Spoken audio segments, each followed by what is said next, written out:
Data link contact, I should say. And I am being spiked by SA-10. Second contact and third contact, bullseye 113 for 3 miles. They're just taking off from Kutaisi, I believe. Yeah, focus on the nearest bandit because there's nothing else around. Yep.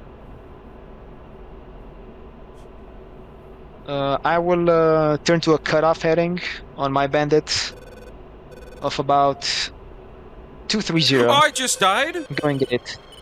What? I just got team killed by a Su-33. Oh my god.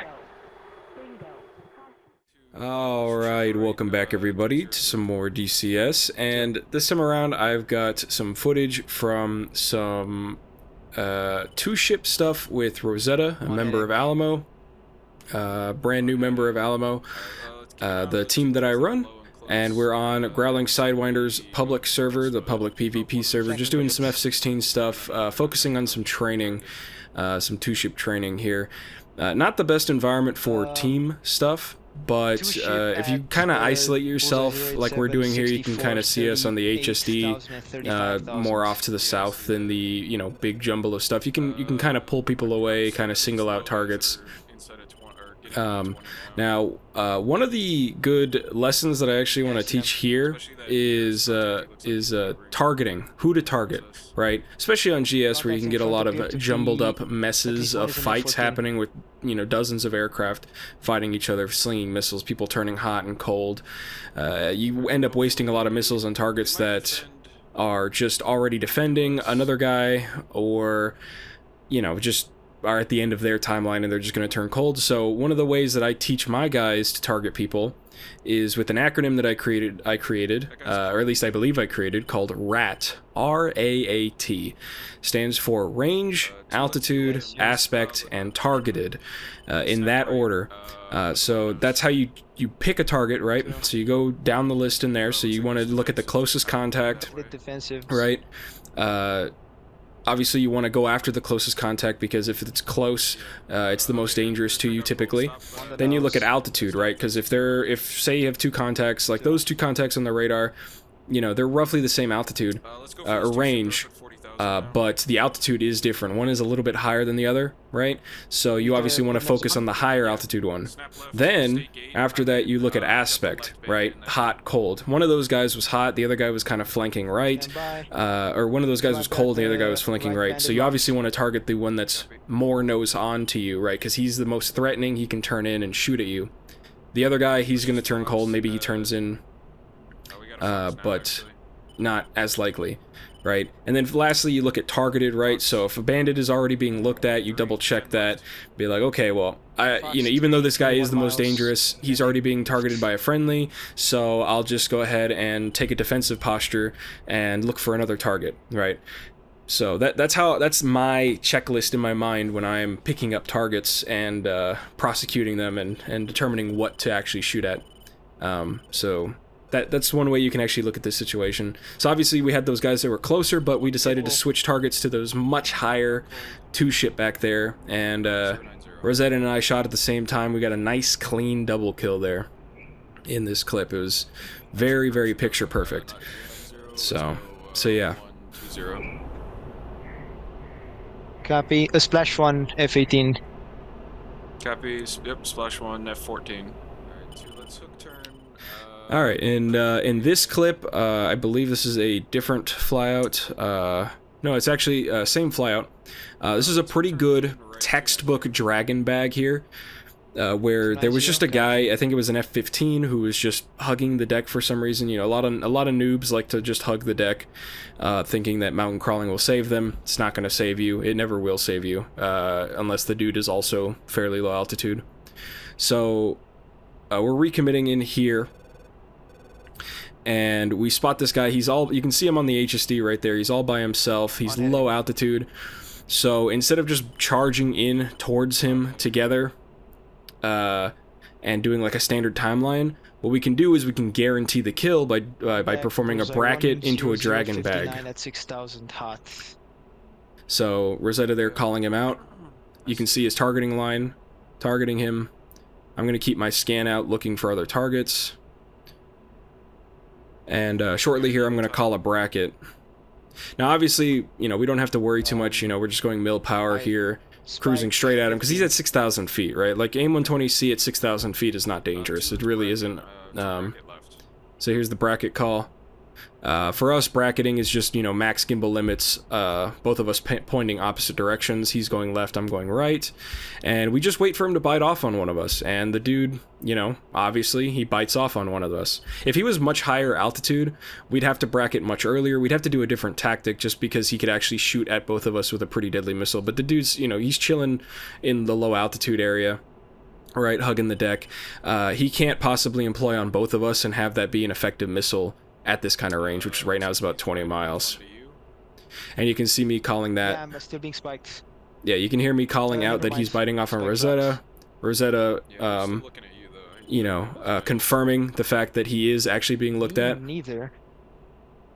However, he's still. So I'm gonna slowly start my turn in. Still about 20 miles out, but I want to start getting those on. Yeah, just keep going. He's still outside of 10 miles and he's low. What's Mar against him right now? My Mar is 6 miles. So there I'm quizzing Rosetta on what the Mar is so he doesn't get himself killed here. Very important to quiz people mid-flight. Make sure they don't make something stupid. Or do something stupid. Turn into me. Split like, do a split S, turn into me. Yeah, now I'm telling Rosetta to turn into me, drag the bandit towards me, because he's very clearly dead set on killing him, to the point where I actually get notched here momentarily. And it's kind of a bad deal when you get notched. Trying to go in, especially at this kind of range, 10 miles. If this guy was an F-18, F-16, and he had data link, you know, more situational awareness, he could have snapped in, turned on me, and shot at me. No nails from this guy, so I'm going to continue to press to no escape zone. Take that, you know, 99% kill chance shot here, and then defend, because the dude's obviously not facing Rosetta. So Rosetta's time to turn in. I'm now baiting for him if the guy somehow survives, but good kill. I get that kill there. So 110 or 120, correction. all right, now here's another clip. Here's another Dragon Bag, except this time it's against a significantly more competent player. We actually got this Dragon Bag done on another member of the competitive community, a member of the 45th Horsemen. Pretty new competitive team, but they're pretty good, and they're pretty competent. But Rosetta and I were able to successfully Dragon Bag this guy, not with a bracket. The guy, again, because the dude knew what he was doing, he did climb up to altitude to face us.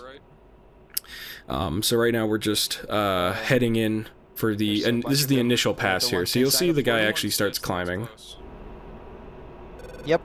All right, 2. Let's check right. 280. 2. 2, can you target that close guy? I'm going to target the further guy to the right. 2. Targeting bandit. Bullseye 09857 at 13,000. Copy. Yep. Fox on him. Go gate. Just Fox went normal. He's nose hot on us. Doesn't look like he's looking at us right now. So yeah, I'm telling my wingman to go after the close guy. I'll keep an eye on the far guy. We only need to fire 1 missile per guy. So Are you gonna crank left with you? my guy seems to be turning cold and he's low, so I don't have to pay much attention to him. So I'm just gonna follow Rosetta, make sure we stay together. Maneuver. Pitbull. Defending. 180. Go out 180. Okay, 2 out 180 then. 2 defending missile. Or not 180. 100. My bad. So yeah, I misspoke there, thinking that we were facing north for some reason. But this guy, you know, he fires 2 missiles at us, or 1 missile at each of us. 100. So, gonna dump a little bit of altitude. You know, they're non-threatening. I'm outside of Mar. I believe he was going pretty fast here, but, you know, as long as I dump a little altitude and I'm cold by Mar, I'm completely safe. This bandit's still in hot. He's at 20,000. He's really close, actually. Yep, I see him. Yeah, so this guy was able to successfully defend the missile, but you can see him there. Split right. Don't just go into the. So yeah, the split maneuver that I'm talking about here is a. Typically, you want to do it when you're cold and trying to recommit. It's the same thing as the bracket, except instead of just putting him on the gimbal limit, you notch him. Both of you notch, right? Typically best used when the guy is close or gaining, right? Really forces him to pick, and also it puts you in a very defensive posture. to be able to attack the target. Or to be able to defend the target. Because this guy, you know, look, he's above us, and I think he's going like Mach 1.4, 1.5 here. So, got eyes on him, see him that he's turning in towards my wingman here, so I'm going to snap turn in. 2 turning, trying to bring him towards you. Yep, Rosetta's just instinctually defending and trying to drag him towards me. He's just outside of range for the bore sight, so gotta lock him up with the radar normally here. He's back close to me. Yeah, just stay defensive. Actually, I think he is close enough for me to get a bore sight lock here. Yeah, I'm going all the way down to the deck. And he should be anyways, so... Yep, there it is. Or no. Had to lock him up with the normal radar. He's just outside of 10 miles, so I wasn't gonna lock him up. Fox-3, 10 miles. Why did it do that? What the hell? Split S. Yeah, so he turns in aggressively towards me, so I have to immediately Fox. There's no waiting. He took a high off bore sight shot with an AIM-120, so seemingly dangerous, but because of the amount the missile actually had to maneuver, not dangerous. But because I shot at him now, and because he turned off of Rosetta can turn in. You can hear him prosecuting the target right now, persecuting, whatever. I don't know. All right, 1 recommitting. So now that he's dealing with Rosetta, I can turn in now. Target locked, 4 miles. Cold. Copy 1. I've got him locked 8 miles. Pressing. You know, no nails from this bandit. He's not turning. He's not facing me, so I'm gonna press. Copy. Pressing still. Rosetta taking a Nez shot. Just keeping an eye out for a splash. Splash. And there it is. Got him. Good job. So, yeah, that's about it. You know, just a few clips, not super crazy, but I thought it was really good to sit down and talk about the actual tactics, the thought processes and stuff like that, because, you know, a lot of the content in DCS is a lot of, you know, solo gameplay, right? But really, you should be flying with friends, you should be flying as a team. That's really where you excel. Like here, you know, those fights, like those 2 Dragon Bags, especially that last one against a competent player, right? You need to have a second guy, because a second guy turns a fair fight into an unfair fight, right? When you're fighting a lone bandit, like we were there. So... you know, it's always good to have your buddy, your wingman. So it's good to sit down and talk about the tactics and whatnot and the thought processes so that you can go ahead and do this kind of stuff in your own flying, right? So yeah, I feel if I just, you know, uploaded these clips with the conversations, you probably wouldn't, you wouldn't really understand too much of what's going on in my head at the time. I know somebody said that it's good to talk about what's going on in my head, so that's what I'm trying to do here. But yeah, just a nice quick few kills, few coordinated kills, some talk and whatnot. So yeah, I'm gonna stop droning off. If you like the video, like, subscribe, comment, let me know what you think. Let me if I'm good at if these tactics are great. If they suck, I don't know. Yeah, let me know what you think. I just want to thank you guys all so much for watching, and have a nice day.